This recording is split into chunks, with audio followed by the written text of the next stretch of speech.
अल्लाह कहते हैं अल किब्र रिदाओ मिन्नी, तकब्बर मेरी चादर है, जो उसको पहनने की कोशिश करता है मैं उसे तार तार कर देता हूँ। ये तकब्बर तमस्खर में बदलता है। और तमस्खर की सूरत हाल का कंपैरिजन मैं आपको बताऊँ, फ्रांस में इंग्लैंड के मुकाबले में कम गुर्बत थी। इंग्लैंड में इतनी गुर्बत थी कि लोग जानवरों की खालें उबाल के सूप बनाते थे और वो उसको पीते थे और ज़िंदगी गुजारते थे।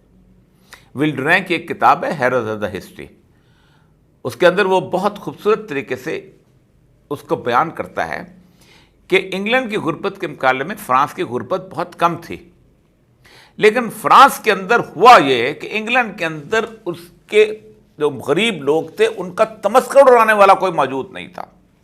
जो वो बात करते थे उसके ऊपर बैठे हुए लोग उसको सुनते थे, वो समझते थे क्या सूरत हाल। लेकिन फ्रांस के अंदर उसके तमस्खर उड़ाने वाले बेशुमार लोग थे, और बेशुमार लोग जो थे उनमें से सबसे अहम तरीन दो लोग थे। एक उनकी मलका मैरी थी और दूसरा उनका जो जनरल था, जो कि उनका आर्मी चीफ था, रूहान था।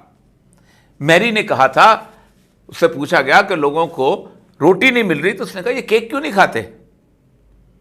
और रूहान ने कहा था, उनको कहा था कि लोगों को रोटी नहीं मिलती, तो उसने कहा था कि ये घास बहुत उगी हुई है, तो ये इस वक्त जो इतने सारे अपने शहर के अंदर लोग भूखे हैं, ये इतने सारे लॉन्स हैं, उसकी घास उगाल के क्यों नहीं खाते।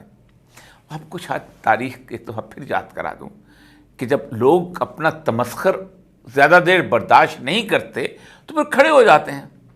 तो फिर उन्होंने जिस तरह मैरी को घसीटते हुए जैसे वो लाए थे और उसको चुभोते हुए, जिस तरह वो खंजर चुभोते हुए उस दरवाजे पर, तो उसको देखने वाला था। और जिस तरह उन्होंने रूहान को कहा था कि इसको जब गैलेटन करना था, उस छुरे के नीचे डालना था, तो उसके मुंह में पहले घास भरी थी कि तुम खाओ खुद।